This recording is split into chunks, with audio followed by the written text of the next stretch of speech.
Hi friends, எல்லாருக்கும் வணக்கம். நான் உங்கள் ராகுல். Welcome back to my channel ட்ரேட்பேட்டை. ஸோ நம்ம லாஸ்ட் வீடியோவில் என்ன பார்த்துருந்தோம்னா, ஒரு பேசிக்கான கேண்டில் ஸ்டிக் பேட்டர்ன்ஸ் பற்றி தான் நம்ம பார்த்துருந்தோம். ஸோ இனி வரக்கூடிய வீடியோஸில் நம்ம ஒவ்வொரு கேண்டில் ஸ்டிக் பேட்டர்னை பற்றி ரொம்ப டீட்டெயில்டாக பார்க்க போகிறோம். ஸோ அதுக்கான ஃபஸ்ட் வீடியோ தான் இது. இது வந்து episode 1 candle stick pattern series. இன்றைக்கி நம்ம வீடியோவில் என்ன பார்க்க போகிறோம்னா, டோஜி கேண்டில், அதாவது டோஜி பேட்டர்ன் அப்படின்னா என்னங்கிறது தான் பார்க்க போகிறோம். வித்தவுட் எனி டிலே வாங்க வீடியோக்குள்ள போகலாம். அடுத்து வராரு. யார் வரது? தனிந்தது வணக்கத்தை போடு. ஓகே, ஃபஸ்ட்டு நமக்கு டோஜி பேட்டர்ன்னா என்ன அப்படிங்கிறது நமக்கு தெரியணும். டோஜி பேட்டர்னா ஒன்றும் இல்லை, இது வந்து கேண்டில் ஸ்டிக் பேட்டர்னு சொல்லுவாங்க. இதில் வந்து பார்த்துட்டிங்கன்னா ஓப்பன் ப்ரைஸும் க்ளோஸ் ப்ரைஸும் ஆல்மோஸ்ட் சேமாக இருக்கும். அதனால் இதோட பாடி பார்த்துட்டிங்கன்னா இந்த க்ரீன் கலர்லையும் ரெட் கலர்லையும் இருக்குது இல்லையா, அது ஆல்மோஸ்ட் சேமாக இருக்கும். ஆனால் அந்த குச்சி மாதிரி இருக்குது பாருங்கள், ஸ்டிக் மாதிரி இருக்குது பாருங்கள், அது வந்து ரொம்பவே நீளமாக இருக்கும். அதை வந்து விக்குன்னு சொல்லுவாங்க, விக் லென்த்துன்னு சொல்லுவாங்க. அது வந்து ரொம்ப பெருசாக இருக்கும். ஸோ இந்த மாதிரி இருக்கிற சார்ட் பேர் தான் என்னென்னு சொல்லுவாங்கன்னா டோஜி கேண்டில்னு சொல்லுவாங்க. இந்த டோஜி எடுத்துட்டிங்கன்னா இதுலேயே நிறைய வேரியேஷன்ஸ் இருக்குது. என்னென்னா standard doji, long legged doji, dragon fly doji and gravestone டோஜின்னு சொல்லுவாங்க.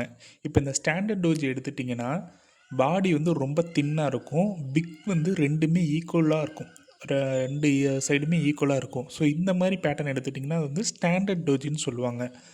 இதுவே ரெண்டாவது என்னென்னா லாங் லெக்டு டோஜி. அதாவது இது எதை மென்ஷன் பண்ணோன்னா, பையரும் செல்லரும் ரெண்டுமே மேக்ஸிமம் ஈக்குவலாக இருப்பாங்க, எந்த சைடு போகிறதுனே தெரியாது மார்க்கெட்டுக்கு. அந்த மாதிரி டயத்தில் தான் இந்த மாதிரி பேட்டர்ன் வந்து நமக்கு அப்பியர் ஆகும். அது வந்து என்னென்னா லாங் லெக்டு டோஜின்னு சொல்லுவாங்க. ஓகேங்களா, பாடியே இருக்காது. நீங்கள் பார்த்தீங்கன்னா ஸ்ட்ரைட்டாக ஒரு லைன் இருக்கும், நடுவில் ஒரே ஒரு கோடு இருக்கும். இது வந்து long legged doji. Dragon fly doji. Dragon fly டோஜின்னா பாட்டமில் வந்து உங்களுக்கு விக் வந்து லாங்காக இருக்கும், டாப்பில் வந்து விக்கே இருக்காது. ஸோ அந்த மாதிரி எடுத்துக்கிட்டிங்கன்னா அது வந்து ட்ராகன் ஃப்ளை டோஜின்னு சொல்லுவாங்க. கடைசியாக தான் ஒன்று, அது வந்து கிரேவ் ஸ்டோன் டோஜின்னு சொல்லுவாங்க. அப்படி என்னென்னா டாப்பில் வந்து லாங் விக்காக இருக்கும், பாட்டமில் எந்த விக்குமே இருக்காது. ஸோ அந்த மாதிரி எடுத்துக்கிட்டிங்கன்னா அது வந்து கிரேவ் ஸ்டோன் டோஜி. ஸோ இதுதான் 4 டைப்ஸ் ஆஃப் டோஜி. ஓகே, இந்த டோஜி கேண்டில் எப்போ அப்பியர் ஆகும் அப்படின்னு பார்த்தீங்கன்னா, பையர்ஸும் செல்லர்ஸும் ஈக்குவல் ஸ்ட்ரென்த்தில் இருக்கும்போது இந்த டோஜி கேண்டில் வந்து அப்பியர் ஆகும். அதாவது யாருமே வின் பண்ணல, மார்க்கெட் வந்து கன்ஃபியூஸ்டு ஸ்டேஜில் இருக்கும்போது தான் இந்த டோஜி கேண்டில் வந்து அப்பியர் ஆகும். ஏன்னா இந்த மார்க்கெட் அப் ஆகுறதும் டவுன் ஆகுறதும் இந்த பையர்ஸ் அண்ட் செல்லர்ஸை பொறுத்து தான். அதாவது அதிகமாக ஒரு ஸ்டாக்கை வாங்கினாங்கன்னா அந்த ஸ்டாக் வந்து இன்க்ரீஸ் ஆகும், அதுவே அதிகமாக விற்கும்போது அந்த ஸ்டாக் வந்து கொஞ்சம் டவுன் ஆகும். ஓகேவா, ஸோ இது ரெண்டுமே இல்லாமல் ரெண்டு பேருமே ஈக்குவல் ஸ்ட்ரென்த்தில் இருக்கும்போது நமக்கு அப்பியர் ஆகிற கேண்டில் பேர் தான் இந்த கேண்டில் டோஜி கேண்டில். அதனால் இந்த டோஜி கேண்டில் வரும்போது நம்ம அடுத்து வரக்கூடிய கேண்டிலை பார்த்துக்கிட்டு தான் நம்ம வந்து வாங்குறதா விற்கிறதா அப்படிங்கிறத டிசைட் பண்ணணும். ஸோ இந்த டோஜி கேண்டிலை பார்த்த உடனே நம்ம வந்து என்ன அசம்ஷன் பண்ணிக்கணும்னா, மார்க்கெட் வந்து இப்போதைக்கு கன்ஃபியூஷன் ஸ்டேஜில் இருக்குது, யாருமே வின் பண்ணல. அதனால் நெக்ஸ்ட்டு கேண்டில் வர வரைக்கும் நம்ம வெயிட் பண்ணி வாங்குறது பெட்டர். ஓகே, இப்போ இந்த டோஜி பேண்டிலை பற்றி நம்ம பார்த்துட்டோம். இதை வச்சு நம்ம எப்படி ட்ரேடிங்கில் வந்து அப்ளை பண்ணுறது அப்படின்னு பார்த்துட்டிங்கன்னா, டோஜியோட ஸ்ட்ரென்த் கன்ஃபர்மேஷனுக்கு நம்ம வந்து வால்யூம், அதுக்கப்புறம் இந்த டோஜி பேட்டர்னுக்கு அடுத்த வர கேண்டிலையுமே நம்ம பார்க்கணும்.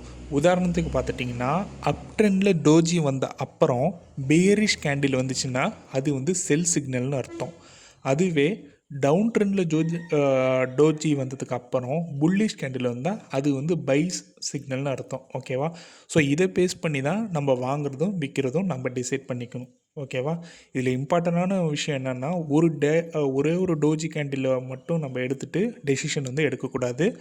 கன்ஃபர்மேஷனுக்கு நம்ம வால்யூமையும் அடுத்த வர கேண்டிலையுமே பார்த்து நம்ம டிசைட் பண்ணி ட்ரேட் பண்ணணும். ஓகே ஃப்ரெண்ட்ஸ், ஸோ இன்றைக்கான வீடியோவில் நம்ம டோஜி பேட்டனை பற்றி ஃபுல்லாக பார்த்துட்டோம். ஸோ உங்களுக்கு பிடிச்சிருந்துச்சுன்னா லைக் பண்ணுங்கள், கமெண்ட் பண்ணுங்கள், அப்புறம் உங்கள் ஃப்ரெண்ட்ஸுக்கு ஷேர் பண்ணுங்கள். நம்ம நெக்ஸ்ட் எபிசோடில் ஹேமர் பேட்டர்ன்னா என்ன அப்படிங்கிறத பற்றி பார்ப்போம். ஸோ அது வரைக்கும் உங்களிடம் விடைபெறுவது உங்கள் ட்ரேட்பேட்டை. பாய்.